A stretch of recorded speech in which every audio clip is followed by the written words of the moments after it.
the political analyst, Robb Watters. Rob, overall impression about Super Tuesday?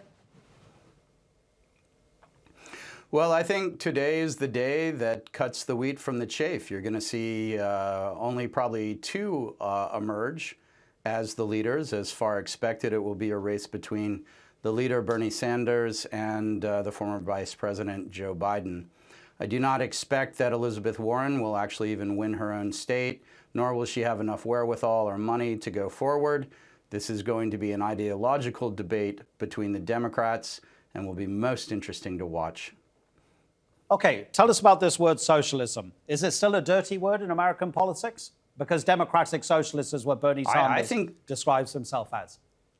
Oh, yeah, Adnan. I mean, if you look at the elections that have already occurred in England and in Germany and even, in the Caucasus, as well as looking in America, I don't think the doctrine of socialism has actually worked.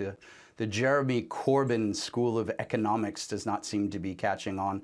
Bernie Sanders, whom I've met and worked with his staff when I was on Capitol Hill, has done little by way of actual legislating. What he has done is galvanized a very energetic populace in the United States that have caught on to his outsider message. Some could even point to the fact that he is the left's version of Donald Trump. Okay. What about demographics, Rob, here?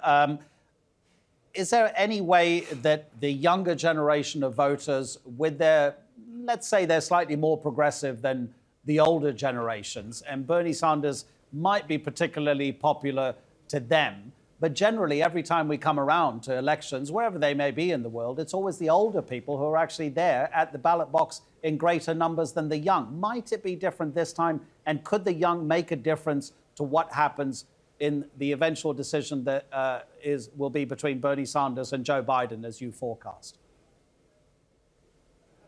Adnan, that's an excellent question. And, there's always an enthusiasm with the youth. And as I like to say, rarely does it overcome that of the experience of others.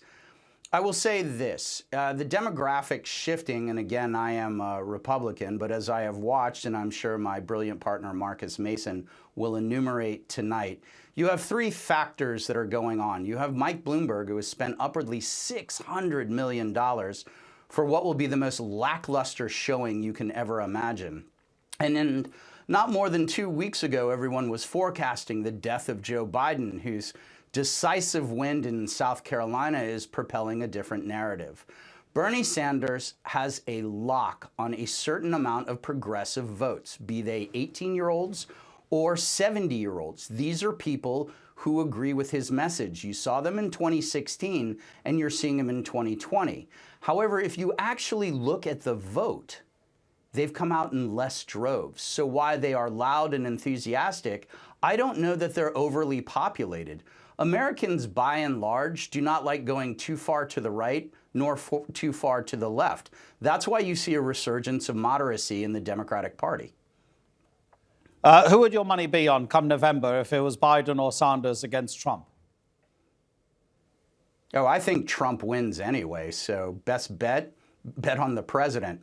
But I do not see going into the convention that the Democratic Party, with its super delegates made up of every member of Congress, all governors and certain speakers of the House, and given their self-preservation, would want a socialist at the top of the ticket, giving up all those gains they made with moderates in the exurbs. Rob, thank you so much. So interesting to hear your analysis. Robb Watters in Washington.